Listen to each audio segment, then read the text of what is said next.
Zelensky says Russia has blocked Ukraine from exporting 22 tons of food products. Here's a summary of the article.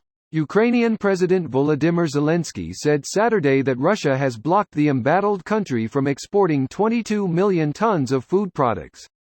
Speaking with media representatives following a meeting with Portuguese Prime Minister Antonio Costa, Zelensky said that the worldwide energy crisis would be followed by a food crisis if other countries do not aid Ukraine in unblocking its ports and resuming exports. Food prices are already skyrocketing around the world, causing some countries to ban the exports of key agricultural commodities. In the U.S., the annual index for consumer food prices shot up by 9.4% in April, reaching a 40-year high. There will be a crisis in the world. The second crisis after the energy one, which was provoked by Russia. Now it will create a food crisis if we do not unblock the routes for Ukraine, do not help the countries of Africa, Europe, Asia, which need these food products, Zelensky warned.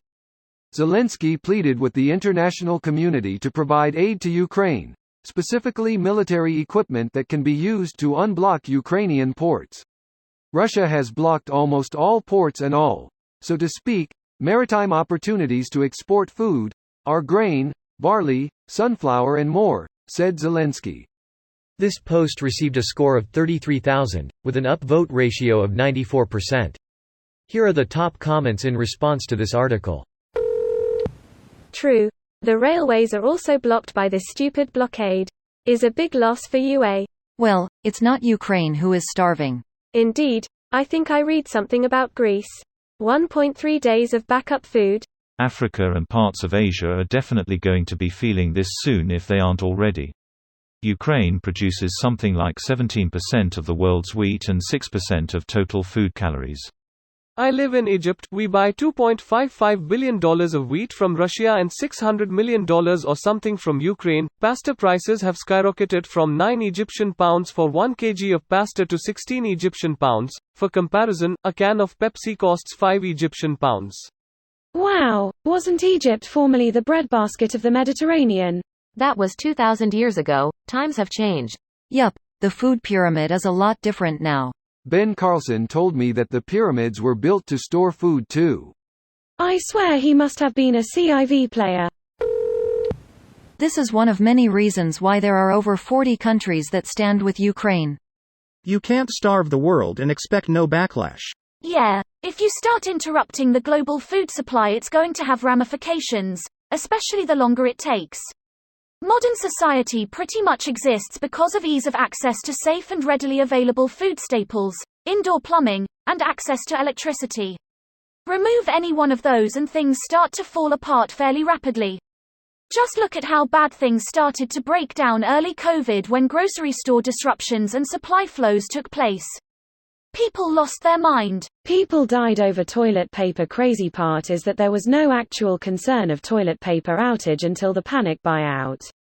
Didn't this shit happen because of Australia having concerns after closing their ports? It started in January 2020 when China shut down about a dozen cities, and people started to go, that's not something that happens. If you hadn't been paying attention to the virus by then, people were now. Then in February, massive restrictions started to be implemented in China while the majority of the world was like, we'll just head to the Winchester and wait for this all to blow over. Then came notices of manufacturing being shut down in China, and Australia gets about half their toilet paper imported from there, which lead to some supply issues, and then, yeah. Everybody just assumed all the toilet paper came from China and started to hoard. Greater than everybody just assumed all the toilet paper came from China and started to hoard. It was fucking funny here in Sweden, we fucking export TP. Like there is plenty of stuff that might be hard to come by if global supply lines shuts down up here. But that also means we wouldn't be able to export our damn TP and we would be drowning in it. The only reason it ran out temporarily on shelves is that it's bulky, and there's only so many damn trucks you can unload a day. Without affecting other restocking and causing even more shortages. This video was automatically created by Reddit to speech. The article and comments in this video were selected from Reddit according to their upvotes, and any paraphrasing was performed by smmry.com, without any human intervention.